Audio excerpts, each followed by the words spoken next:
right, welcome back to the Nexus Podcast. I am at Black Hat, and this week I'm going to be talking to some pretty cool people all week and bringing you those conversations, so subscribe if you haven't already. John Laliberte is my guest. John is the CEO of ClearVector, and I got a few things to ask him about identity-driven attacks and how non-human identities need to be managed, and we'll talk about some threats that are going on out there, so should be a fun talk. How you doing? Good to meet you. Yeah, nice to meet you as well. Excited to be here. Back at Black Hat, huh? I know. It's been many, many years coming here. So Has it really? Yeah. It's changed, yeah. Me too. And I don't know.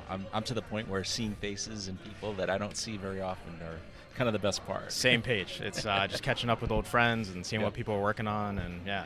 So tell me a little bit about your company before we get started. Yeah. So I started the company a few years back, really to solve a problem that I had myself at the previous company. So I was at Mandiant and FireEye for 12 years, building security products, helping build the tools for the incident response team, and trying to defend a very large cloud environment and on-prem environment that we had. And prior to that, I was at NSA doing some cool things. And so one of the top challenges I had was trying to protect this large cloud environment. And one day I had somebody on my team actually share credentials with another person, and then they accessed one of our very high security product environments. And so that caused a whole bunch of things, but it really got me thinking about identity. And when I knew it was time to go start something new and be innovative and do all these cool things again, I said, hey, we need to reimagine how people think about protecting themselves from the adversary, right? Because for years and years, we've created all these indicators of compromise. We've created these standards. We've been on this hamster wheel of pain chasing the adversary, right? And we're always behind. And so the idea with ClearVector is, hey, can we build this live operating model of your entire company, your environment, based on all the identities that are in there, whether they're AI, human, non-human, third party, and then build these predictive behavior-based models and defenses based on that. So you're not in this hamster wheel chasing after the adversary. Yeah. You're actually using your own data to model and protect yourself. So obviously the AI data, the AI identities, the non-human identities, very relevant right now. Is there a comp to, something that was happening 5 years ago around identity in that respect?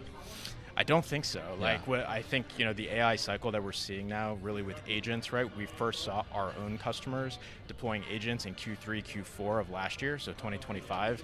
And what we've seen in the first 3 quarters of this year is just an explosion of agents being deployed into production environments. So think like AWS, GCP, GitHub, Azure, Entra, Okta, connecting all these things together. And so what we're seeing is this explosion of these autonomous agents that can create other agents, can create new identities. And so it creates this problem for the traditional kind of way that we think about protecting corporations where everything's been built for humans, right? If you think about, we just released a report actually where we said 91% of identities in production environments are non-human. And we consider AI identities part of the non-human chunk, right? Yep. And if you think about all the dollars, if you take the whole budget of security and you say how much of that is invested in protecting humans at companies, it's almost 100% if you ask most companies, right? It's corporate laptops, it's your endpoint security, posture, vulnerability management, and things like that. And so I actually don't think there's a good analog in the past because non-human identities really have come about because of the move to the cloud, the hyperscalers, and now with AI, you have these autonomous identities that are able to do things. So, how common are these non-human identities, as you guys put it, and what's the current reality in terms of what organizations are dealing with, or how aware are they of this? That this is happening? It's extremely common. So basically every single company has some kind of footprint in a hyperscaler. And if you are in a hyperscaler, you have a lot of non-human identities, period. Now, whether you have visibility into what those identities are doing is typically a separate question, right? And a lot of people find out in a breach situation, right? Even just today and late yesterday, there's yet another supply chain attack where a developer's credentials were stolen, backdoor put into an NPM package, and then subsequently a worm-type propagation is occurring as we're on this podcast, right? And it's just the latest in many of these identity-driven supply chain attacks that we're seeing. And so this really touches every organization. So, even if you don't have a developer, you probably have a system admin or a cloud, security engineer that has admin access to your production environment. And those people are targeted for those credentials, right? It's much easier for an adversary to just say, ride over an existing session or, steal, the credential, the access key, whatever it is, and access versus exploit a vulnerability, even in the age of AI being able to auto-create, exploits and things like that. So. So the autonomous identity creation, is that a byproduct? Is that intentional? Is that how the systems are built to work? I think it depends on what system you're talking about. I think the main thing we're seeing with AI agents is, one of the things that we do at ClearVector is be able to attribute activity to identities, whether that's AI, human, non-human, third party, et cetera. But the interesting part is kind of goes beyond attribution, and it's more of a human question. We started this talk talking about how interesting it is to talk to people instead of computers and come to conferences and things like that. And that's actually the big thing that we're seeing is someone will have an AI agent, they built it for a particular reason to go help them do something, but then it does something like make all your GitHub repos public, or it goes and finds out you have passwords in your keychain or 1Password vault, and it dumps the vault and then goes and does something else, right? And then your box might be contained by your endpoint security product, right? And so there's kind of these unintended consequences, and what we see our customers wrestling with is not so much the technical challenge in a lot of ways, it's what do you do after? So after we say like, hey, it was this developer's agent that did this thing, then it's a question of like, well, do you write them up? Do you put something in their HR file? Do you have a conversation with them? Like, are they truly responsible for what the AI agent did on their behalf? And so that's kind of the kind of bleeding edge conversation that companies are having who have adopted AI and have AI agents running. It's, yes, you've got to do all the security stuff and do the attribution back to the originating identity, but then it's like something will happen. And then it's like, how do you deal with the accountability after the fact? And is it an over-privileging discussion at that point? Like, how are privileges kind of extended to these agents, and are there controls in place? Is there oversight? Depends, right? Yeah. And this is the big conversation today. Right. Everything is moving so fast that what companies are really looking for is what we're calling like guardrails, right? And guardrails in the sense of, you can almost think about it if you've ever gone bowling, right? And you think about like putting up kind of the bumper rails, right? Where you can't get the ball into the guard. Kind of the same thing, right? Like, how can you allow people to move fast with agents, but also make it so agents can only do what you expect them to do, or at least have kind of a bounding box around them. And this is where we see some of the IDP vendors, right, like Okta and Entra, trying to say like, hey, well, we've kind of had this idea about humans in an IDP for a long time, but non-humans are not in your IDP, right? They have direct access to these environments. And so now we're seeing some codification by the IDP vendors to say, oh, you should also provision your non-human identities or AI agent identities inside of your IDP, so you can start to apply the same type of policies or guardrails that you would around your humans. I think the challenge that we're seeing there is, number one, if you're just somebody that works at a company, you can just give your credentials to an LLM or an agent, and it's going to operate with your credentials, right? Sure. And so that's where trying to figure out like, hey, is the activity that we're seeing from this identity still human? Or do we think an LLM is operating with that human's account and it's actually AI behind the scenes? Yeah. So that's some of the stuff that we actually do today in our product, so that you can kind of see like, wait, this was a human kind of doing click ops. All of a sudden, it's now LLM activity. So is that an adversary doing that? Or is that, a person who actually delegated, to an LLM to go do a task for them? I mean, it sounds like a very thick layer of complexity there. It is. Yeah. It is very interesting, though. I think it's a new world, and even for security, in the past, if you think about session reuse, or, that was, generally speaking, always not a good thing. But now if you look at how AI operates, it's like, well, giving your credentials and API keys to an agent is a business enabler, right? It helps you get more things done faster. Right. Whether we say that's a good thing or not is a separate conversation, but, that becomes a normal thing, whereas, sharing your credentials in the past with software or a human, every security person would say like, don't ever do that. Right. But now that's the norm for AI agents. So I mean, there's some sprawl there in terms of the number of identities you have to manage, or at least have some visibility into. Yes. Yeah. So it's basically this, if you think about what we found in our report that we just released, is if you take the total universe of identities at a company, you can kind of say like, more or less 10% of your identities are going to be, human, and the rest are non-human. And so if you think about like 1,000-person company, right, and you do the math on that, there's a huge number of non-human identities that you need to think about from a security perspective. And I would argue have access to the most important data in your company, right? Because that's how you make your money as a business. That's directly tied to your top line revenue, is that customer data that you're protecting. Yeah. And those non-human identities typically have direct access, to that high risk data. So I was going to ask though, are there like maybe you can talk about some of the risks involved in terms of the autonomous actions, or at least autonomous identity creation, like generating their own tokens. I saw that was part of the report. Maybe you can clarify kind of what's happening there. Yeah, think about it as when you give an agent a direction to just say like, hey, I want you to go do this for me from an outcome perspective. Sure.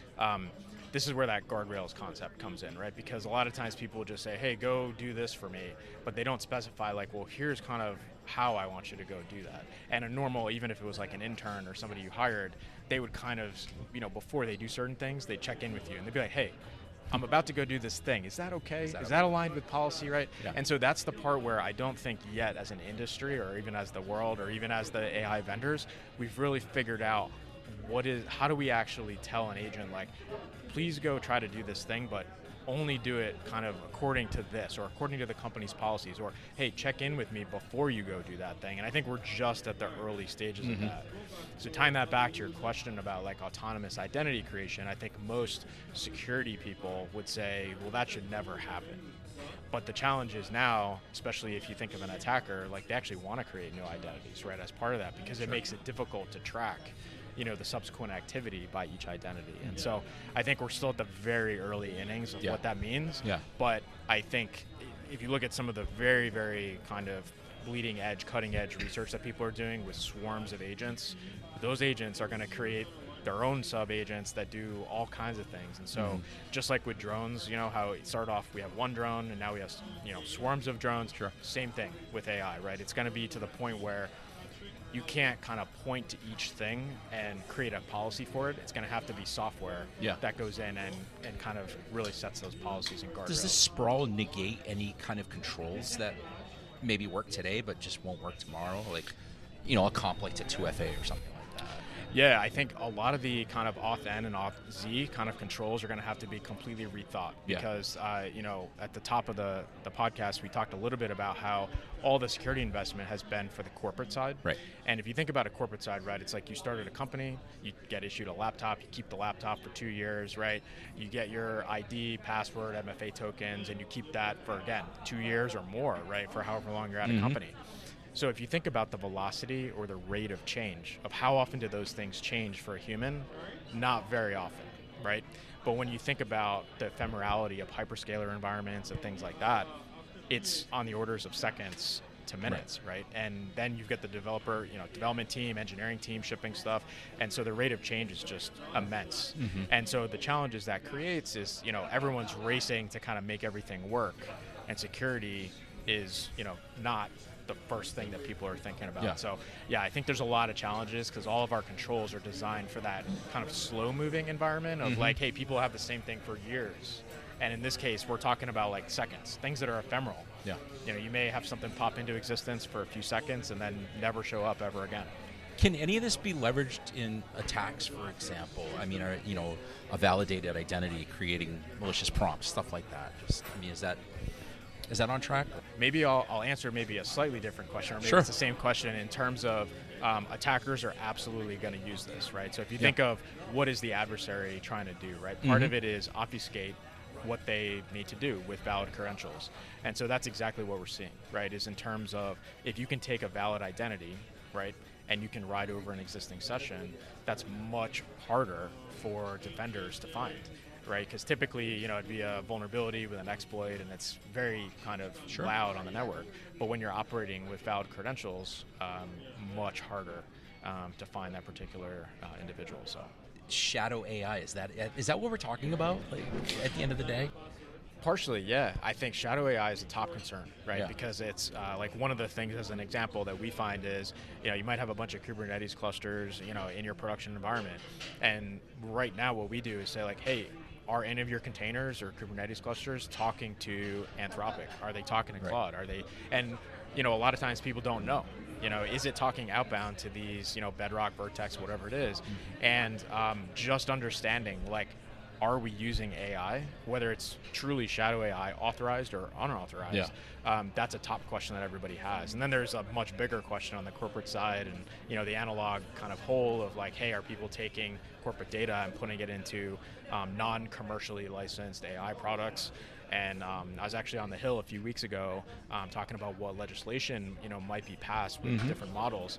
And if you think about like non-US based models, meaning ones developed outside the US that are not and even local models, right? In terms of how would you even know that this piece of software has maybe a local model operating that doesn't have any controls, right? So we talked about guardrails earlier, like there's a school of thought that all these models are going to be there's going to be nothing control, kind of with kind of the bumpers on them, right? Sure. And so that's what everyone's going to move to, both for cost reasons as well as for capability reasons, because they can just do more. So in terms of controls that would be effective, I imagine you got to start with some sort of visibility into this whole kind of dynamic. What does that look like, and how difficult is it to kind of achieve, or at least have that kind of visibility you need? Yeah, so really it's kind of basics, right? So you gotta have a product, piece of software that can plug into your environment and, number one, start looking at all the activity. And the important part is, like, a lot of people in the space think, oh, I have an inventory tool, right? It tells me about all my identities.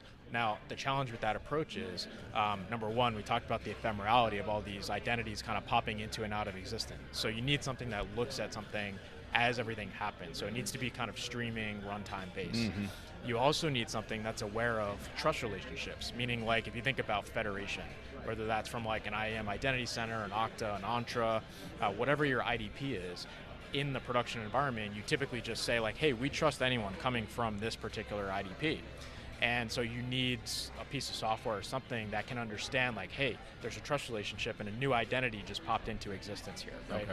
And so you need to, number one, be able to see all that, and then you can start thinking about future controls, like how do you do detection and governance and guardrails and all the other things from there. So what about something like zero trust? Is there any applicability in this respect? There is. My first question back, half joking, is like, what is your definition of zero trust? Because I'm not sure anyone knows what exactly that means. But I would say, I'll trust your definition. Yeah, I would say, like, from an identity perspective, the way I think about it is, really, if you think about authentication, it should be continuous, right? And I think we've made some progress as an industry where we've said, like, hey, authentication is not just something like, something and your username or something like that, right? You've got to have like MFA or something else. Sure. But still, that's kind of very close to the point in time when you authenticate.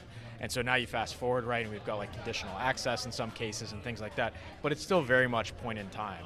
And I think our approach to this problem is really more of that continuous authentication, and that starts to blur the line between, like, the traditional detection kind of mission from a security perspective, but I think we're seeing the blending together of IAM and security, right? Like those kind of realms have typically been separate at most companies, and I think we're going to see all of that come together, probably because of AI and non-human identities, because it's going to force those teams to meet in the middle and say, like, hey, we can no longer just have like our identities in a kind of static IDP.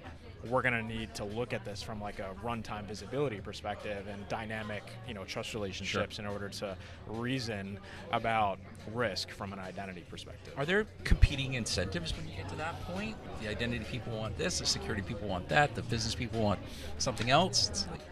It's a great question. I actually think I kind of think of it in terms of complementary, right? It's sort of like, I think everybody should be operating off of the same kind of shared data set, right? And everyone just has different questions that they want to ask, right? Because a lot of companies, you'll have the IAM team and they'll have their own products around the IGA and PAM and all that. Sure. And then you talk to the security team and they're like, well, we kind of have different questions and we're trying to just, kind of put everything in a SIM and then kind of like ad hoc ask questions about it and things like that. And so I think it's more complementary, and I actually think all of that software and data should be kind of common to both teams, because people are trying to ask the same questions of the same data, but they kind of live in different silos today. Right. So if it was me waving the magic wand, I would say, hey, there's like one kind of system of understanding, right? And everyone can just ask questions off of that. So just a question specific to probably the majority of my listeners who work in operational technology, cyber physical systems, whether it's in manufacturing or hospitals or mostly industrial, but just how different is this conversation with those environments? Because they're very complex. There's a lot of proprietary technology there, protocols over which they communicate, et cetera. What's your experience in that respect? I would say it's probably more difficult to protect in a lot of ways with AI because for better or worse, when you think about a hyperscaler, every single action is mediated by some type of authenticated session for the most part. Yeah. So you know, it might be complicated, but you should be able to always track it back to some type of trust relationship, identity, et cetera. When you think about, you know, kind of traditional OT, IT networks and things like that, a lot of it's embedded software. And are humans graded in, you know, understanding firmware? No. Guess what it is? AI, right? AI. So it's like, imagine, you know, you say, hey, you let this AI agent loose on a network and you say like, hey, try to go do something or get into a particular environment. For me, that's actually kind of a scarier situation than a production environment because, you know, that's kind of a proprietary thing that I think AI is actually very good at understanding because it can go grab the firmware, it can reverse engineer it can find vulnerabilities, it can then create downstream identities right on whatever system it needs to. Yeah. It can then write the exploit, you know, to get onto the actual box, you know, laterally move across, you know, into your OT environment. It'll understand the wire call. It'll read all the manuals, right? Understand how to send, you know, commands to like in your about 12 smelter. seconds. Yeah, or you know your scanner, right? That's in a hospital. So. Right. So I think it's the same concerns. I would say it's more acute. So I would say understanding whether your humans have given their credentials to an LLM and do you have an LLM, so meaning AI agent detection. Can you actually find that there's something operating like an AI agent on your IT/OT networks? I think is it's not a harder problem per se, but it's it's something that if you have life and limb type concerns, it's something that you should definitely focus on. Sounds too like there needs to be a lot of policy or rethinks at a minimum. Is that what you're hearing or seeing as well in terms of when you say policy? Yeah, do you mean like sketching out, who gets what in terms of identity and I think that is going to be the biggest discussion. Yeah. I think we're still at the kind of beginning of what I'll call like unauthorized use of AI activity, right? We've seen some we talked about the NPM, thing that's happened even today, right? Yeah. That happens every week now, right? Developers' identities being compromised. But we still haven't seen that like watershed event because of this, and I think that's going to force for many companies that conversation around like AI governance. How do we think about identity? Over provisioned identities and things like that. So we definitely are overdue for like how do we think about policies, because it's not that like kind of, hey, you get this identity, you get this policy, and you can keep it for 3 years. Sure. Because as soon as you give your credentials to an LLM, it's going to use the full extent of the policy that that it has access to. So. Yeah, I guess that leads into the next question: is like how well versed are the policymakers in AI and the consequences and the potential of it to craft what they should be crafting. What I can say is, from last month when I was there, I would say I was pleasantly surprised, right? Because I think all of us that sit outside of like government circles kind of think like, hey, there needs to be a lot of education and stuff. I would say even when I was there, I was actually very surprised that they're getting regular briefings from the AI specific companies, legislations in flight. We've got pretty technical actual like representatives and senators who understand kind of the I don't know what the right word is, but like the consequences of what might happen. Sure. So I actually think in this case, usually legislation like trails and policy from a political perspective trails the technology by decades. And I would say in this case, I don't see that. It seems like everyone's very in tune to like this is like a very big deal and kind of like a watershed moment for the world. So how about inside the enterprise in terms of, are we at an evangelizing phase right now around this stuff, or? What we're seeing is right now people are adopting AI at different rates. So you kind of have companies that are very conservative who are saying, hey, like we're going to take a slow pace to adoption, and they are really good at communicating that. And then you have companies that are on the edge who have been, full on adopting everything, and their policy has been, hey, we're just going to accept the risk. Right? We want our company to move as fast as possible. We want our people to use AI as fast as possible, and we'll handle kind of the consequences after the fact. And then there's every kind of company in between. And so it's not kind of one answer for all the different types of companies. But I do think even the most conservative companies, if they haven't already, kind of within a year, there's going to be some type of AI use at those companies as well, simply from the products that they buy. Like as an example, one of our customers, their biggest concern is their vendors start delivering whatever service or product using AI and don't tell them.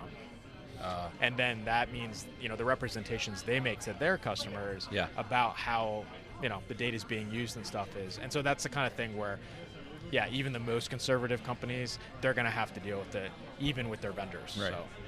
So just as a last question, I want to ask you about the OpenAI Hugging Face incident, because it's still kind of fresh. Just curious, how your thoughts on what happened, and how would some non-human identity controls help, if at all, in this case? Yeah, so I think that incident, right, and going by what's in the news and things like that, is kind of what we should expect to happen. Right. If you think about the top AI companies on the planet having that problem, imagine, with their security teams and the investments that they have in security, imagine, kind of the open weight models that don't have the guardrails, and there is no security team, right? It's somebody just kind of at a company saying, hey, I want to go do this fun thing. Open source right? software all over and, again. And, you might remember back to the days of, SQL slammer worms and things like that. Like, I feel like many of us were around for that, but I think many of us were not, right? And so I think we're kind of entering an era where that could happen again in a kind of scarier way, because it's not just like, a human programming it. You can actually make a kind of autonomous agent to go do something. And so I think that incident in particular we're going to see more of that, and possibly with bigger impact, simply because of, the controls that were there, right? And so with that said, there still need to be additional guardrails in place, right? Like something like that can't happen unless it's authorized. Right. And so that's where that whole discussion we had on policy and guardrails and how we think about, policies and designing it, because I think designing it into the model, which is one approach people are taking, well, there's going to be other people who don't build it into the model, right? And so we can't rely on necessarily the models themselves to govern themselves. No. So. All right, John. Thank you so much. Great stuff. I appreciate it. Enjoy the rest of the week. Thanks for having me.